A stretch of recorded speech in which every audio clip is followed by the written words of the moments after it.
سلامونه او احترامات مې قبول کړئ دوستانو. امید دی چې ټول به روغ جوړ یاستئ. ښځې ولې ژاړي؟ یو ماشوم د خپلې مور نه پوښتنه وکړه چې مورې ته هر وخت ولې ژاړې؟ مور یې موسکی شوه او ځواب یې ورکړ ځکه چې زه یوه ښځه یم. زوی یې ورته بیا وویل چې زه ستا په خبره باندې پوه نه شم. مور هغه خپلې سینې ته راجوخ کړ او ورته وویل چې ته شاید هیڅکله هم پوه نه شې چې زه ولې ژاړم. هلک د خپل پلار خواته ورغی او د هغه نه یې پوښتنه وکړه پلارجانه زما مور بغیر د څه وجې ولې ژاړي؟ پلار یې ورته وویل چې اکثره ښځې بغیر د څه وجې نه ژاړي. په دې وخت کې هم هلک ته څه واضحه ځواب میلاو نه شو. د دې خبرې کلونه تیر شول خو هغه هیڅ په دې پوه نه شو چې ښځې ولې بغیر د څه وجې نه ژاړي. هغه ته د یو عالم بزرګ په اړه معلومات وشول او د هغه خواته ورغی. د هغه نه یې همدغه پوښتنه وکړه.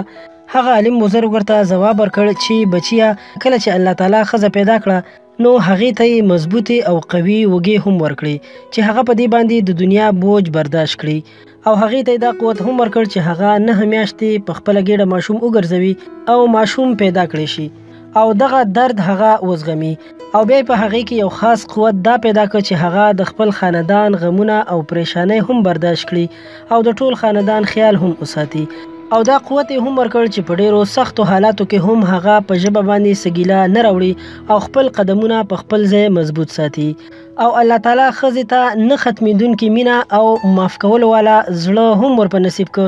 که اولاد هر څومره ګستاخ او نافرمانه وي خو بیا هم د سترګو په رپ کې هغه خپل اولاد معاف کوي او د هغه ټولې نافرمانۍ بخي او په اخر کې الله تعالی ښځې ته دغه ژړا هم ورپه نصیب کړه چې کله هغه په ډیرو تکلیفاتو او مشکلاتو کې وي او دغه مشکلات له حد نه ډیر شي نو د دې بوج کمولو لپاره هغه خپل یو څو اوښکې تویوي او خپل درد کموي او بیا د نوي سر نه زندگی شروع کوي چې د غمونو او دردونو مخنیوي وکړي او دغه د ښځې د زندګۍ یوه کمزورې نقطه ده.